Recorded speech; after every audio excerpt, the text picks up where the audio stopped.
Welcome to the Business on Top podcast with Shane Chernoff, VJ Patel, and Ben Siegel. What is wrong with you? What do you mean what's wrong with you? What's wrong with you? No, what's wrong with you? No, what's wrong with you? You're projecting. You stop projecting on me. Favorite Taco Bell item? Go. Ever or right now? I guess it's the same. Just answer the question. Hello? Lois, I can't take out the garbage because I'm at the office and they're making me stay late. Peter, the caller ID says you're calling from the kitchen. In fact, I can see you. Can you see me now? No. Okay, now I'm at the office. Business on Top podcast. Hi there! Honk if you love justice!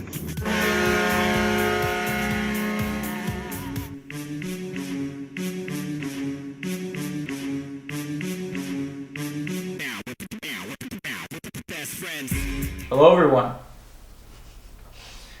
To everybody in Toronto, the Leafs have been eliminated, and again, I'm very sorry about that. So, we wanted to make this episode less sportsy, as we say, but we're sitting here and Shane, what's on your head there? Yeah, I'm wearing a Mets headband. VJ pointed out the hypocrisy, but at the same time, it's happy hour, and I'm just so used to wearing a headband at work. I'm used to wearing a headband when I exercise. But apparently we have a tropical depression that's supposed to rocket through this weekend, and my question is whether or not I should do my regular Saturday morning run in the middle of a tropical depression that sweeps through tomorrow, and I was wondering what your guys' input is on that. Yes. Run. Yes, run. Okay. Run. Yes, Thank you. Run. Thank you, Ben. Great analysis as always. Earlier this summer, actually, I did have one of my best runs in the rain, and I don't know if any runners listen to this show, but oh man, it really is so much better than the sun beating down on you because you actually have like an instant cooling method, if that makes any sense. Like, if you're running and it's hot and it's humid, your body's going to overheat. And it's like, I don't know if any of you guys have ever had struggles with the engine coolant in your car. Like if you had a coolant leak and your car starts to overheat, you pour some water in it and it helps like temper it. And that's exactly what happens when you're running is that, like the rain will come down on you and it's not that bad and you can make actually decent time. You can run 7-8 miles without actually realizing that you've done it because it's just not so oppressively hot outside. Well, I was hoping for rain when I did the Keys run with our friends. And that was interesting, and I do want to hear like the story about that because at the time I was not a runner, but you guys kind of banded together and you ran it was 100 miles? 100 miles through the Keys, and it was 6 of us, and we ran 16 miles each in total. So it wasn't like 16 miles. I ran 16 miles. At one time. At one time, it was in. So like 4 mile segments. It was like 4 mile, 5 mile segments, and the whole time it was like 98 plus degrees out. I was like, let me get the first run because it was at 5:30 in the morning. Oh yeah, you want the dark run. Yeah. I did the dark run. I was killing it for 3.5, 4 miles. See, I'm different than you guys. The hotter the better. For me when I'm running. What's wrong? You have to be a different breed because I hate running in the heat. You can ask. Natalie definitely knows, but for those of you who don't know, that's your girlfriend. Yes, Natalie. I wear tights and a hoodie normally, like to run, like during the summer because. You know that feeling you get like when it's cold out and you breathe it in and it's like your heart's like your chest is cold. I can't stand it. So I need as much heat. I need to be sweating. We said we love it. No. He's like, yeah, I hate it. No, it's fantastic. One of the best 5K times that I ran, if you remember, Ben, there used to be a park that was right next to FSU, right by downtown. It's called Cascades Park. Yeah. Ran a 5K there in like 48 degree weather, and I ended up medaling. It was the only time I've ever medaled in a race, and it was because, it was the Parkinson's run also. So I felt like my grandpa, who was afflicted with Parkinson's, was also with me at that time. But it was the best time that I ever ran, and then I ruined it because I went to Maple Street Biscuit Company after and just got a whole mess of like bacon and stuff like that. We've got this tropical depression rolling through. We're in the middle in terms of time of hurricane season, but we're not in the median. Apparently that comes several weeks later. But we were talking off air about some of our hurricane memories And I think if you did grow up in South Florida, you remember that hurricane-riddled season, and it was the most active season ever.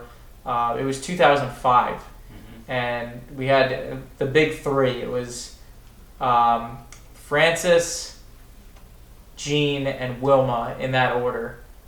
And I want to ask you guys, I know, Ben, you have an interesting story, but, I mean, we went almost a month without power, right?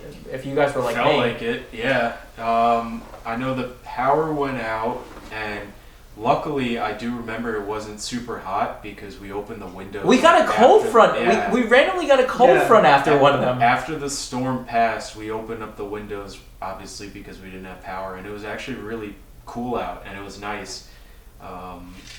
Remember watching the World Series like we talked about on the little transistor TVs, the White Sox Astros. Yeah, so we had a generator, or at least borrowed somebody's generator. I don't remember what happened, but I think we had like a community generator that we like passed around from day to day. Because I remember one day we went over to somebody's house to watch the U.S. Open, which is actually on right now. TM is playing, I think, Medvedev to get into the final, which is interesting stuff, but interesting only to me, so I won't talk about that.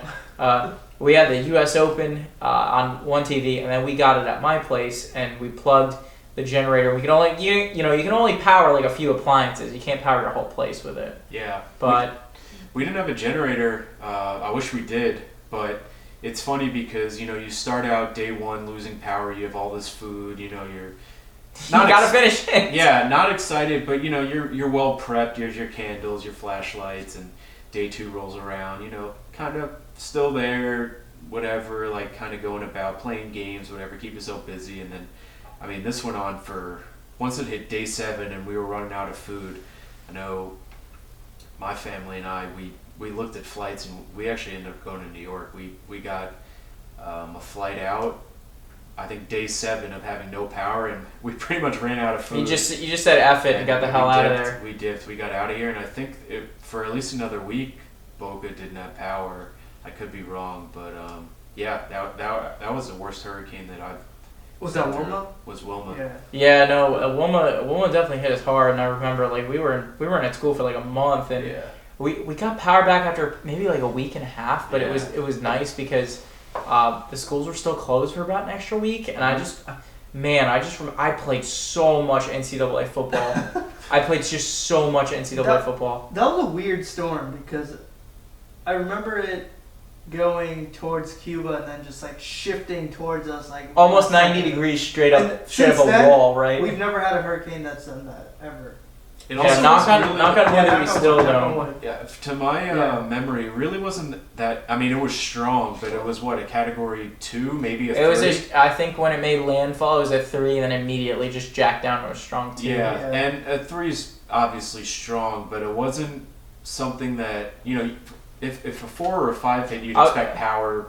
No power for a month. I was gonna say like it's the 4s and 5s that always tend to freak me out. I think these days with the architecture, at least the way my parents' home is built and the way that I have here, we do have the impact windows, and I think probably at some point when I'm gonna get a place, I'll get impact windows there as well. You can do okay as long as your roof maintains its structural integrity.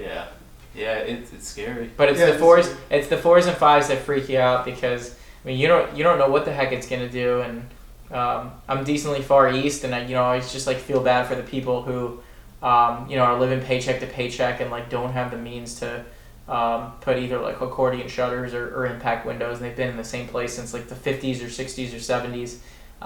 It's tough for them, and it's let alone during a pandemic. So, if there was a year where fate and weather wanted to hold off on us, it would probably be this year. I would hope. Yeah, it's just funny like how people not from Florida, when they think of hurricanes, it's like the worst thing ever. No, but like for us, it's like, oh, it's just another hurricane. No, but what's interesting is like when I fled from Irma, which is like a fun story because it was a planned trip to DC that got wiped out because we had our trip canceled. The flight got canceled, but they said they would put me on a flight to Jacksonville. So I was actually driving to DC while I made the call to JetBlue, and they said, turn around. If you can make your flight out of Jacksonville, you can transfer out of Boston and go to DC. and I ended up being there for like I made my flight by like 10 minutes. But it's interesting watching like people in Boston, people up north consuming hurricane season, because it's like a reality show to them. It doesn't affect them either which way, except, you know, New Yorkers with Sandy, but, you know, Boston, you're so far north, you're probably never going to get a hurricane. Yeah. But they don't process it the same as we do. They think like, and I think a lot of this is on like the way that the Weather Channel presents it. They present it as like appointment viewing, where they have the people on around the clock, and it's like, well, here's what it's going to go, here's what it's going to do. You know, here's the air, this and that, and this and that. And I think they sensationalize it a little bit, which is really sad as somebody who worked in broadcast media and kind of knows that production, and for the most part, journalists, especially print journalists, do the best they can to be correct and be the first of the story and be accurate and, you know, not cause a panic. But I think like if you watch the Weather Channel headline news, they just use it to like draw viewers' eyes, and I think it's a little disappointing. And I think for anybody who's listening that watches in South Florida, I would say turn off your television, go to the National Hurricane Center website, because that's going to give you the most realistic analysis of what a storm is going to do for you. Ran over. I see you looking at. What were you looking at? Some jackets and stuff, EJ? Oh yeah, I'm looking at the. I'm just nostalgic of the '90s. That's interesting. Okay, I want to stop here because I want to do an entire segment about the 90s coming up next, but not just yet, because coming up next we have a very special guest for you. We've got Whitney Claire Kaufman of the band Circle the Earth. She does the vocals. She's fantastic. We're going to talk to her a little bit about her life growing up in LA, being an entertainer, and about their new single coming up next. Welcome back to Business on Top, guys. Today we have a very special guest. She is from the band Circle the Earth. Feels like I'm caged, I'm an animal, gotta break away. It's time to let go tonight. I wanna hit somebody, say you want my body. I'm gonna make somebody say you want. I wanna meet somebody, feel like being naughty. I'm gonna let you have your way. Their new single, Could Be You, is now out on YouTube and Spotify and wherever you get your music. Whitney Claire Kaufman, welcome to the show. How are you doing out there on the West Coast? Thank you. Well, other than everything burning to ashes, we're okay. We're okay. Happy Friday. Say again? Have you been affected at all by it? I haven't been outside today because the air quality is really bad. Ooh. But I'm safe where I am. My people are safe, but I have some friends that have been evacuated. I mean, this happens every year, my whole life living in Southern California, but it's been getting worse and worse the last few years, this one particularly. So, you know, hanging in there, just hoping for literally a change in the wind. It is heavy, but you know what? What's not heavy is Circle the Earth's new single, Could Be You. It's very lighthearted. I listened to it. There's some really good stuff. I do want to ask you about the band and your origin story, but I think the guys have some questions that they want to tee you up with first. Okay. Well, first, cheers, please. Yeah, let's clink real quick. Chink, Clink. chink. All right. All right. Start? I feel like I should have had a natty ice.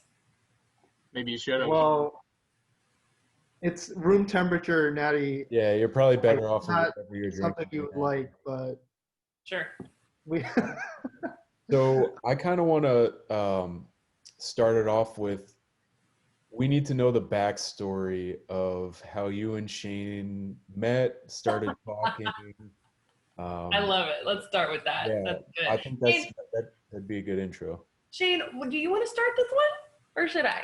I mean, I can give you my version, and then there may be some impeachment evidence that gets presented at some point. My version of this is at some point you were singing for the Toronto Symphony Orchestra, who came to West Palm Beach when my grandmother had season tickets to the orchestra. I don't know if you call it that in musical terms. Yes. But she had season tickets to the orchestra in West Palm Beach, and the music was good, but the singer was better. And I followed her on Instagram and found out that she was a Dodgers fan, and a few baseball conversations later, we had a friendship. Yeah, that's not exactly how it happened, though. There was a slide into my DMs for a very long time, but he was so persistent with Dodger references and baseball things that I was like, maybe he's not a creep.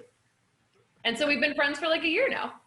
You know, it's funny you say that because Shane did the same thing with me. He reeled me in with the Yankees, and decided to become it was both of us. It was like a group.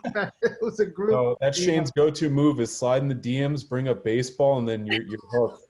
You're in. Yeah, no, it was the persistence, and then I find out he's a lawyer. I'm like, oh, that all makes sense. And both of them had to live with me for at least a year. Right. Well, I haven't. I've missed that. So I guess I'm lucky. Perhaps he dodged a bullet. I don't know. Now, do you guys all live together now, and you're in different rooms, right? Yeah. We're in different rooms in my apartment, but we all live separately. Got it. Okay. Yeah. So, being from LA, I know that you're a big Dodgers fan, and obviously the show goes on and off with baseball. I feel like we talk about baseball at least once a show, but what's the single most important thing that the Dodgers have to do to win the World Series this year? Not be in it, because every time they're in it, they lose.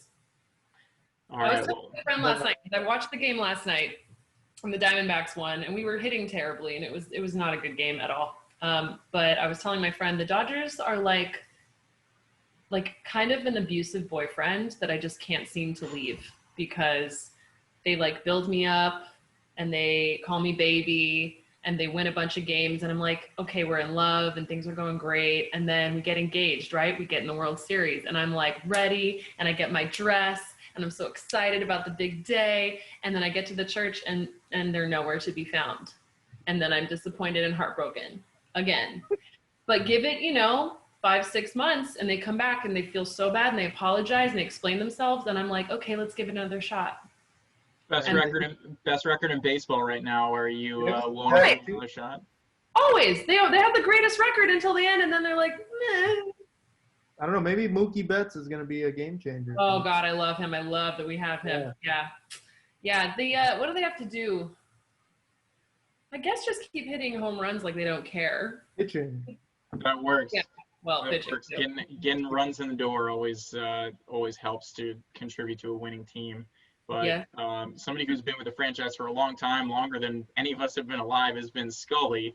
And Vin Scully's now on Twitter, and I'm wondering what you think about that, because I'm not sure that we should let somebody so pure and wholesome like Vin Scully get near the cesspool that is Twitter. Yeah, he's on Instagram as well. He joined Instagram last week, and man, he's such an LA institution that even people that don't follow the Dodgers know who Vin Scully is. He's that guy, when you land at certain airports and they have people on the loudspeaker like, hi, this is Mayor so-and-so reminding you. And we've got in LAX, we got Vin on one of those. So, yeah, I kind of agree with you. Like his Instagram post I don't think he quite understands what it is, because it was like, we can meet here and talk about baseball. I'm like, no, you don't meet on Instagram. That's not a group thing. You need to just post things. But I met him once.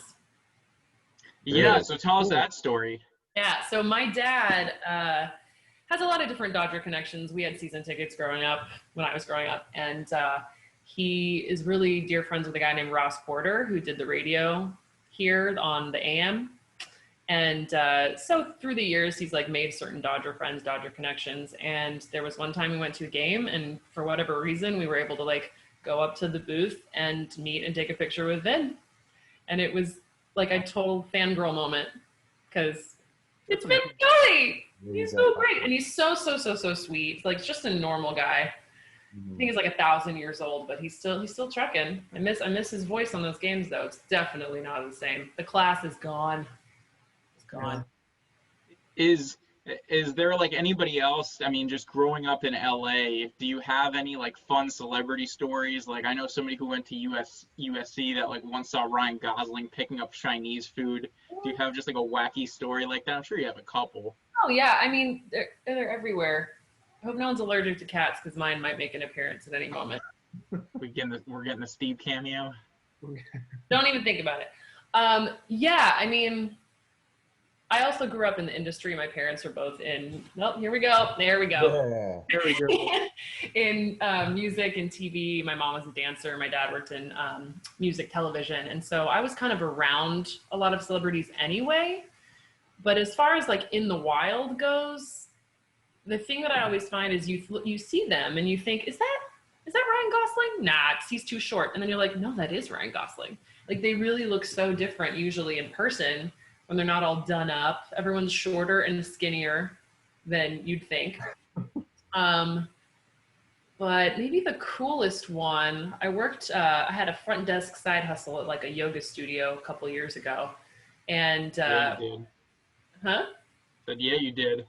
Sure did. And what does that mean? Go ahead. All right, now we're just gonna sink into the awkwardness. I was like, what are you thinking that I'm not thinking?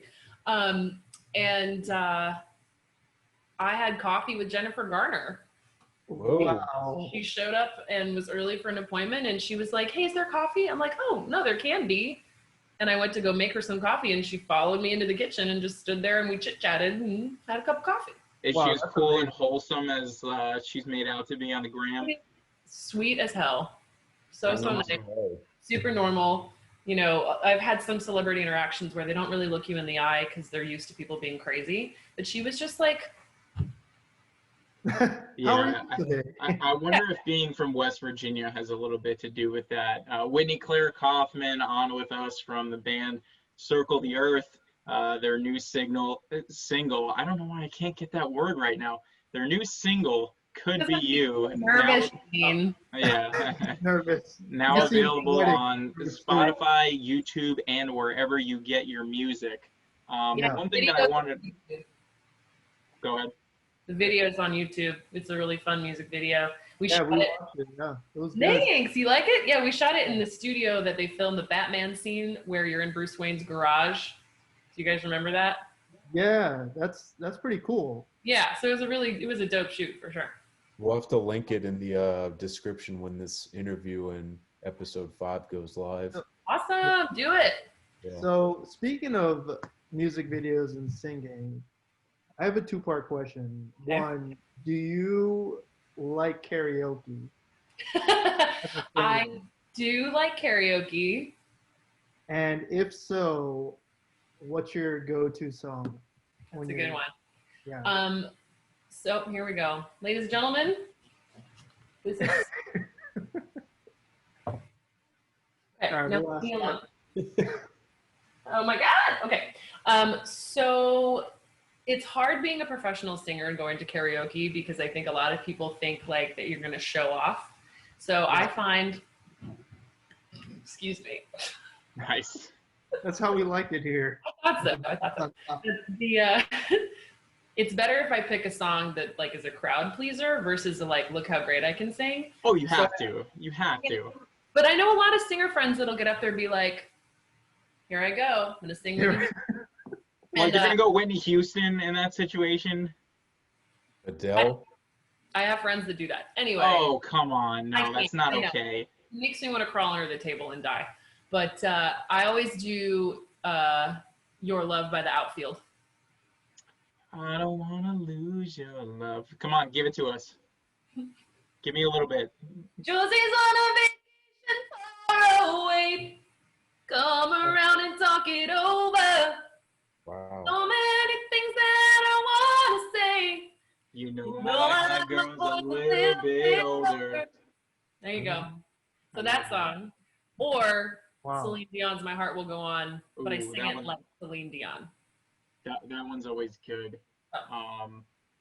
But what about you guys? Do you sing karaoke? What are your songs? Well, I'm glad that you asked that because what I was gonna say is I'll just go. This is how we do it. because it's one that you don't really have to sing. It's more of like you're just speaking the lines, but everybody knows it, and everyone will just be like, "This is how we do it." Crowd pleaser. It's important. Yeah, it's just super easy. I do want to talk to you about the band though, because you formed it in the middle of a pandemic. So yeah, the band was actually already formed. I just joined in the middle of the pandemic. So Circle the Earth has been around for about 3 years with the current lead singer, Kadia, who is insane. She's amazing. And then in the last 6 months, I guess, a new guitarist has come online named Kazuki Tokaji. He's from Japan. He's 25 and he's a shredder. He is just incredible. He's a shredder and he's shredded. I mean, that guy is a beefcake. I watched the music video and his abs look like a great cheese on those things. Yeah. Well, that was the first time I had seen them as well. When like we walk out in our wardrobe, I was like, oh my God, which is hilarious because in rehearsal, and Kazuki, if you watch this, you know I'm telling the truth. He is always hungry. Always. Like we'll finish a song and he'll be like, does anyone have food? And we're like, no, man, and we're here for like 2 hours. And he's like, I'm hungry. Like he's always hungry and has those like washboard abs. I don't know. I can't explain it. Must be nice. But, yeah, right. But he joined up, and then myself and the other backup singer, Lauren Richards, joined around the same time, and sort of filled out the front line of the band, which is, you know what that means. Front line is like the singers, and the back line are like guitar, bass, drums, whatever, keys. And so we just kept rehearsing in a big rehearsal studio, socially distanced, to kind of keep the project moving forward, even though live performance and gatherings are, who knows when those are going to come back. But I know, trust me, my whole situation changed this year. But that's what's cool about me being in this band now is I've been able to keep working. And we just finished recording 3 new songs that are going to start to be mixed and released soon. We're going to do some more music videos and kind of do the things we can do until everything else comes back. So, yeah. And so what was your in? How did you get karaoke hold of somebody? Okay, it wasn't karaoke. So so what happened there? So a good friend of mine that I worked for before on a couple different projects just called me up and was like, I kind of figure you're not doing much right now. Would you consider singing backup in this band? I know they're looking for 2 new singers. And at the time, I was interested because I had nothing to do, but I also, I don't know if you mentioned this, but I've been singing with a symphony show called Disney in Concert for almost a decade. All of those concerts were canceled, right?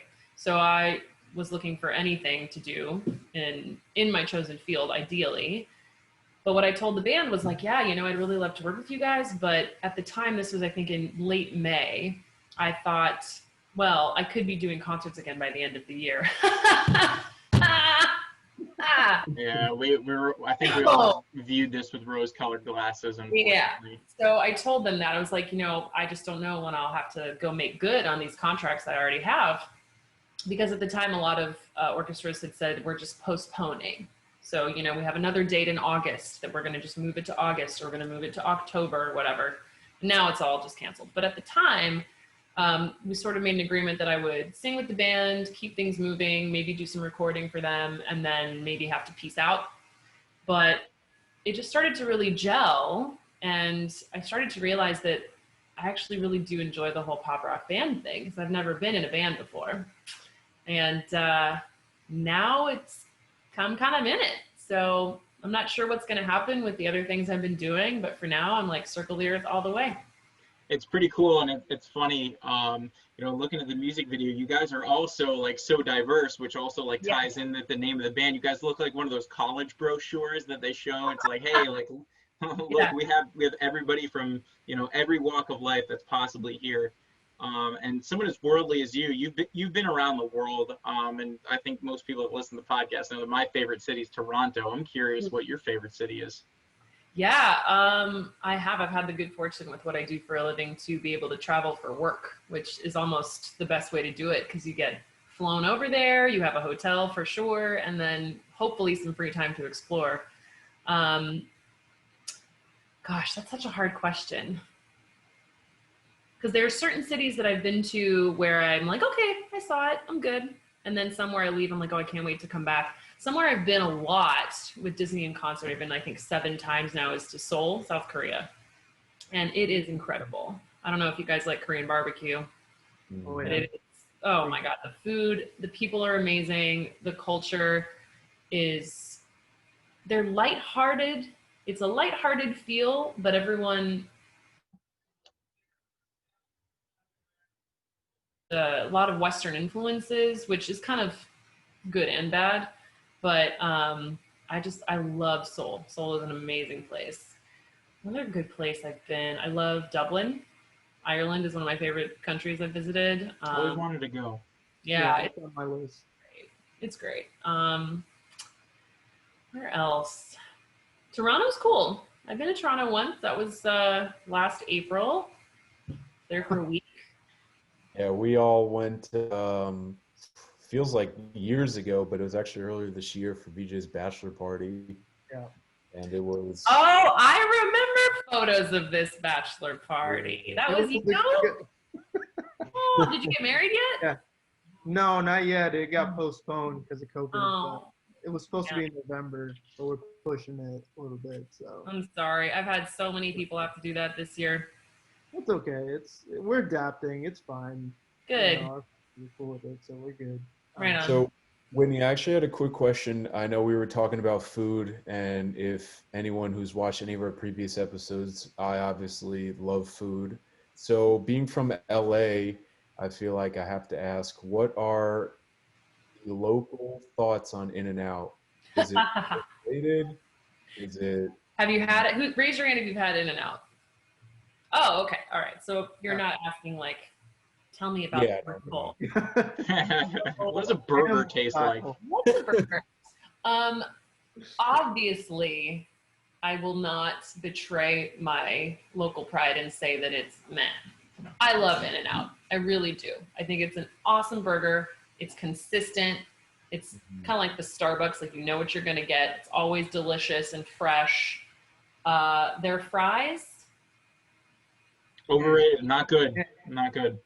And that is commonly agreed upon, just FYI. I get them, you have to know how to order too. So double, grilled onions, mustard and ketchup instead, fry medium well. So if you get a medium well, it's an improvement.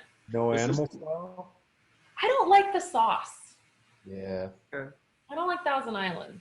Yeah. I mean, don't get me wrong, it's rich, but yeah, anytime I fly into LAX, I'll go animal style on the burger, but not on the fries. You're right that the fries are underrated. But our favorite restaurant around here is Taco Bell, and my question to you is, what is your Taco Bell order? I do not go to Taco Bell because I live in LA. I get real tacos. Wow. All right. This concludes the interview, and thanks for being on. we lost our budding sponsorship with Taco Bell. But as a Disney singer, I did want to ask you, what Disney princess do you identify with most, and what is the Disney song that you most enjoy singing? Ooh, okay.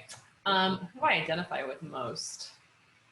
Because I love Ariel. Like, she's always been my fave, and the mermaid obsession is real. And she's a singer, so obviously I identify with her. The song I like singing the most is actually Wanna Be Like You from the Jungle Book. Can you give us a little bit? Can you give us 20 seconds? I've already sung for you. I know, but you're a singer. Okay. Hey, can you do some lawyering real fast? Will you just like do a quick lawyering? I don't mean to make you a piano bar, but no, I think here's the deal. If I sing something, you have to sing something. Okay. Well, I can give you backup. So if we do a whole new world, can you do a whole new world? I'll be Aladdin, you can be Jasmine. Yeah, that means you start. Let's go. Okay. A whole new world, a new fantastic point of view. No one to tell us no or where to go or say we're only dreaming. A whole new world, a dazzling place I never knew. But when I'm way up here, it's crystal clear that Now I'm in a whole new world with you. Now I'm in a whole new world with you. Yeah. It's Wow. stage. That's awesome. Both of you. I don't think we That can was do amazing. any better than that. Whitney Claire Kaufman from The cat singing. Circle the Earth. Their new single, Could Be You, now out on Spotify, YouTube, wherever you get your music. Thank you so much, Whitney, for being on with us. My Thank you, Whitney. Great meeting you. Welcome back to the Business on Top podcast. So after we interviewed Whitney and during the break, we got back into that conversation about some of the jackets that VJ was looking at on his computer that just caught in the corner of my eye. He's typing like the GIF of the cat or Kermit the Frog when he has to type something really quickly, and I saw him on there and he was looking at one of those Charlotte Hornets starter jackets from the 1990s, and it just made me really miss that time. It's coming back. This Everything is a trend. seems so different. It's coming back. 90s are Just coming 90s back. generally? The styles are coming back. And I it's hope. a thing. No, Did you it's a fact. Do you guys see Captain Marvel? That made me very nostalgic for the 90s. Nope. I didn't. I know you did. I saw it with yeah, you. Yeah, we saw it together. Yeah. I saw it with you. It's been a while though. It's been. Yeah, that came out 2 years ago, I would Yeah, say? a year and a half at least. But no, that was good stuff, It just made me miss, like, going to the arcade, just, like, certain things, because you remember, like, our parents would pay us, allowance if we would do stuff around the house, and it was just, like, $5 a week, and you just eat that up, like, real quick at the arcade, playing, like, Pop-A-Shot and Skee-Ball, and... Well, what's your guys' favorite arcade game? Because, I love the good Skee-Ball, but I wasn't very good at it. I don't know what it was called. It was a baseball game, and it had a metal bat, and you would like wind it up. Oh yeah. Yeah. So it was like I don't know what the game was called. It was like a little like like gumball sized pinball, ball, and you had to like hit it No. into It was an actual like game. Like there was a screen. It was like an MLB game. Like you chose a team. It wasn't. Oh yeah, like the high heat kind of like style arcade games. Yeah, and you'd like wind the bat, and you'd release it, and the bat would just. Yeah, it would swing that way. Yeah. I remember that game. I think there was one. Have you guys been to like some arcade bars around here? Because there's a couple in Florida. Yeah, Florida.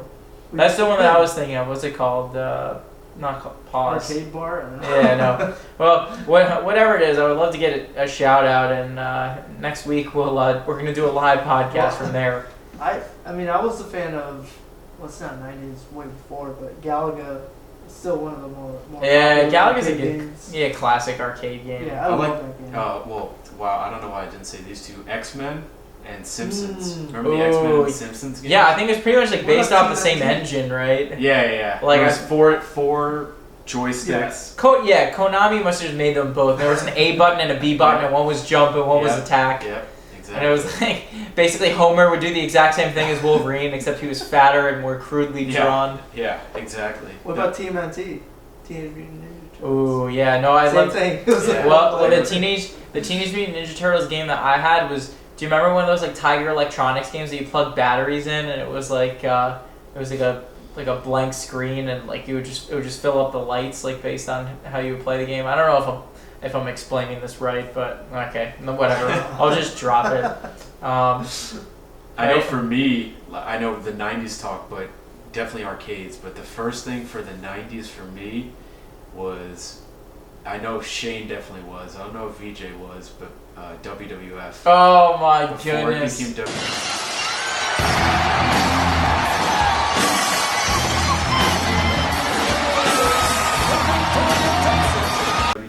What a time. Back before we knew wrestling had a storyline, and I know I thought it was all real, like there was a everything time going on. where each of our parents had to sit us down and be like, yeah, this is all scripted, and you're like, wait a minute, so The Undertaker isn't really like a dead guy who came back to life and threw Mick Foley off a Hell in a Cell? Oh my god, I would record so many VHSs with Monday Night Raw, Thursday Night SmackDown, and just watch it in the morning before school. I'll tell you what, I still have them. Like, I still have episodes of Raw and SmackDown from like I didn't start doing that until the early 2000s when I actually had like my own money to buy like actual tapes, but god, what a waste of money. The dumbest thing that I have taped actually is the 2005 All-Star Game at Comerica Park. Oh my god. Yeah, I wish I had those VHSs. There's probably some. You could probably look all that stuff up on YouTube. Yeah. Plus, you can just get WWE Network now, which is crazy. I think for the wrestling fan, like if you're growing up as a kid who loves wrestling, the market is so saturated right now that you could watch not only old episodes, although you probably don't want like an 8 or 9-year-old to watch like the stuff that was on WWE basically from 97 to 2003.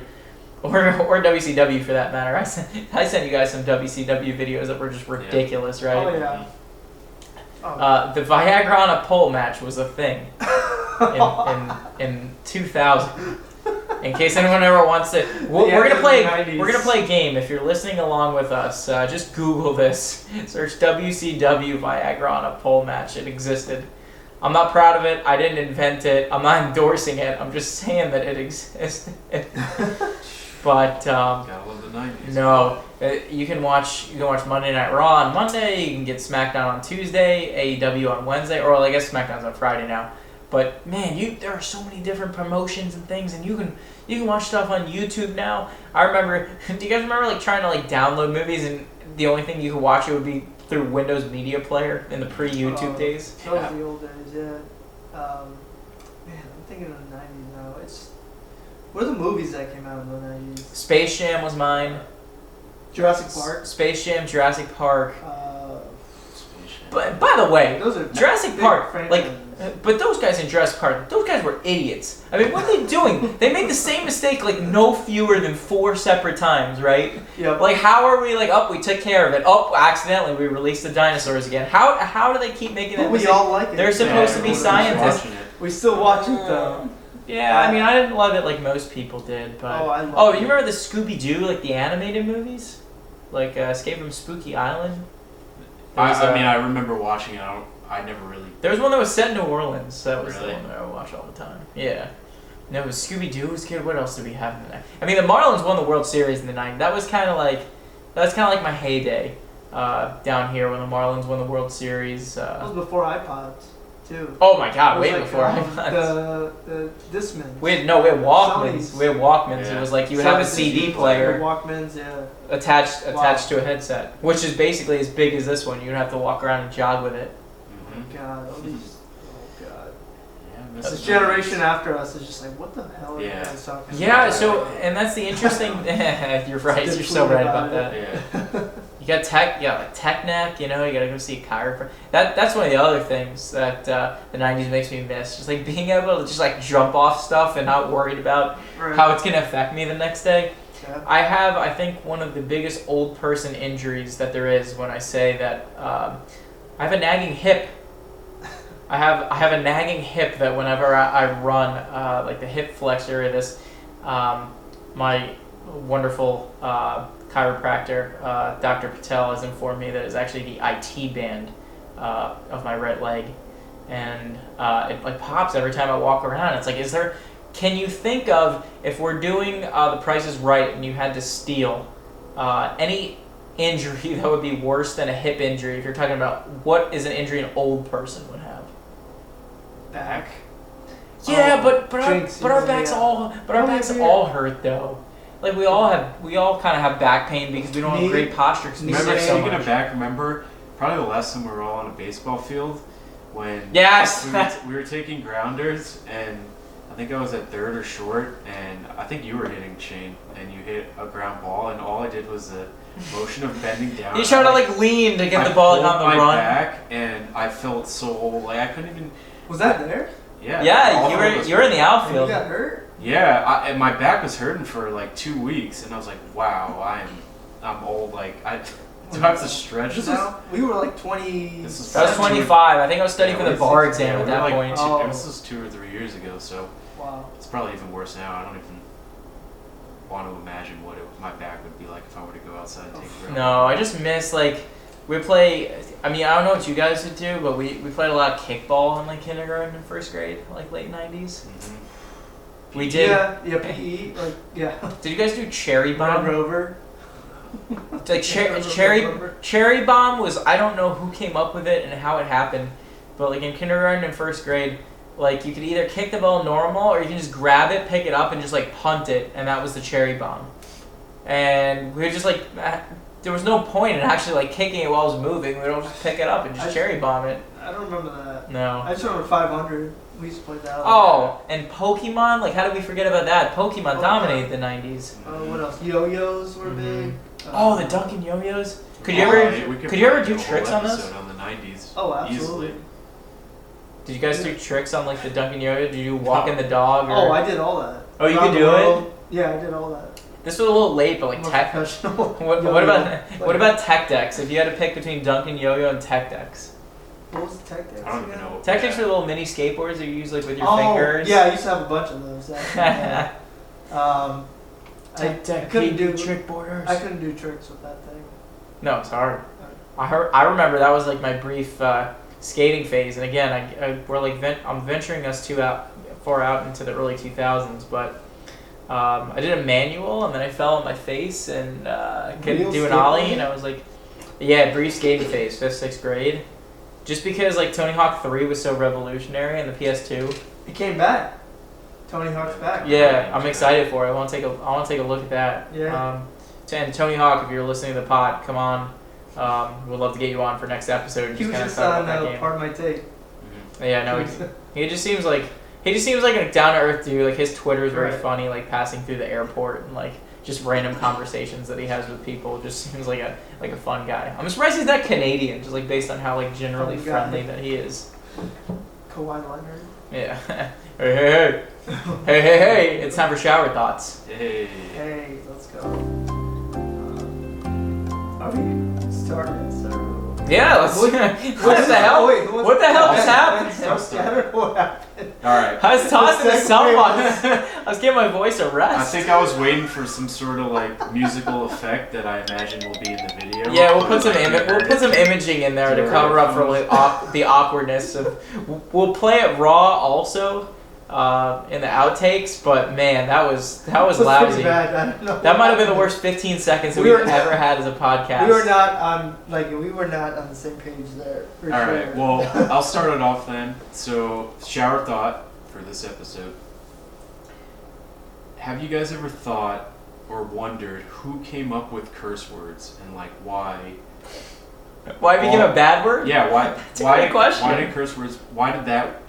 Why isn't hot sauce a curse word? Right. Why is that's 2 words, but no, you know what I'm getting at. Like, why are those words bad? That's interesting. Who deemed them bad? Yeah, because they're like vulgarities. And I don't know like where the timeline is. I guess you can draw it up to George Carlin's like 7 dirty words that you can't say on television or broadcast. And like we know that those are the words that you just can't say, but that's an interesting thought. It's like, why do you have it?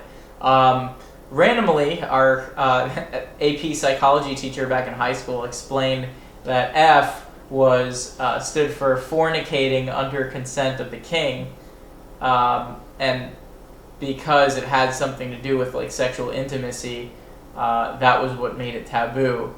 I guess with shit, you're talking basically just like something that is like in the bathroom and not meant for other people in public, and maybe that's why that one became. It's just funny to think about. I mean, those words are deemed, like bad.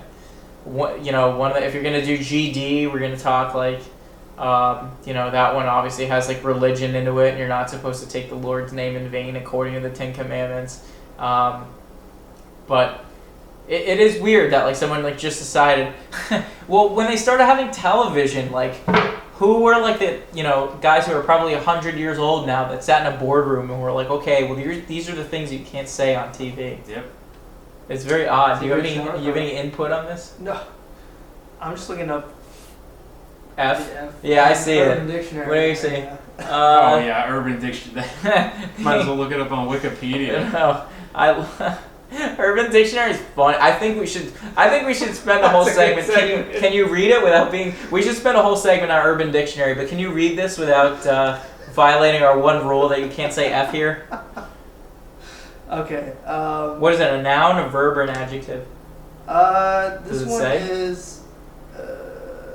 It's all of it. It can be used as a noun, verb, adjective, and adverb. Wow, utility player. It's a Placido Polanco. It's an extremely flexible magic word that exists in nearly every part of speech. I mean, it's true. I don't give an F about politics. Ain't that the effing truth? A verb. I want to F Jessica Alba. Oh no. More than my hand. Oh no. Oh, that's funny. Adjective. Shit, that sky is effing blue. Adverb. President Obama has just effing signed a new jobs bill. Oh gosh, man, all of the above. It is. All the above. You can. You effing effed my effing girlfriend.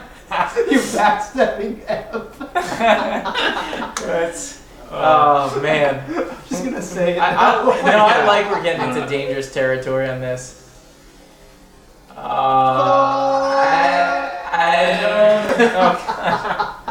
don't. We'll bleep in post.